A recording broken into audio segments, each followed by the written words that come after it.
వెజైనాలో ఫిమేల్స్‌కి pH వచ్చి 3.8 నుంచి 4.5 మధ్య ఉంటుంది. అంటే అది ఆమ్ల వాతావరణం. దాన్ని అలా ఉండడానికి గల కారణం ఏంటంటే అక్కడ ఉన్నటువంటి లాక్టోబాసిల్లస్ గుడ్ బ్యాక్టీరియా. ఒకసారి ఈ వాటర్‌తో క్లీన్ చేయడం వల్ల ఈ గుడ్ బ్యాక్టీరియా బయట వెళ్ళిపోయింది అనుకోండి, ఈ పీహెచ్ పెరుగుతూ పోతుంది. ఆల్కలైన్‌కి వెళ్ళిపోతుంది. ఒక 7 దాటిందంటే ఆల్కలైన్ వెళ్ళిపోతుంది. ఆల్కలైన్‌కి వెళ్ళిందంటే ఏమవుతుందంటే ప్రాబ్లమ్ అక్కడ ఉన్న బ్యాడ్ బ్యాక్టీరియా ఓవర్ గ్రోత్ అయ్యి అప్పుడు ఇన్ఫెక్షన్స్ వస్తాయి. వీటన్నిటికీ సొల్యూషన్ ఏంటంటే ఫెమిడిలైట్. ఒకవేళ ఇన్ఫెక్షన్ ఉన్నప్పటికీ లేదా ఇన్ఫెక్షన్ లేకపోయినప్పటికీ 15 సంవత్సరాల నుంచి 40 సంవత్సరాల పైన వయసు ఉన్న ఏ ఆడవాళ్ళైనా సరే వాళ్ళు ఒక ప్రివెంటివ్గా ఒక వెజైనల్ హెల్త్ ని కాపాడుకోవడానికి వాడవలసినటువంటి ఒక సప్లిమెంట్ వచ్చేసి ఫెమిడిలైట్. So prevention is better than cure అంటారు. Absolutely. It's good to use once in 6 months for example ఒక 1 month తీసుకొని you keep it aside.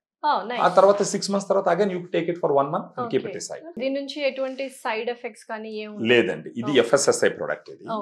So FSSAI products అంటే మీకు బీయింగ్ ఎ డాక్టర్ మీకు తెలుసు, without prescription it can be used అనమాట.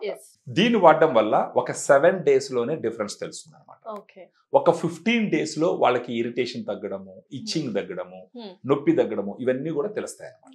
Definitely. So కింద scroll అవుతున్న నంబర్ కి కాల్ చేసి if you have any vaginal health issues please do contact. And dieticians కూడా ఉన్నారు, female dieticians. Accordingly they will give you and they will prescribe this ఫెమిడిలైట్.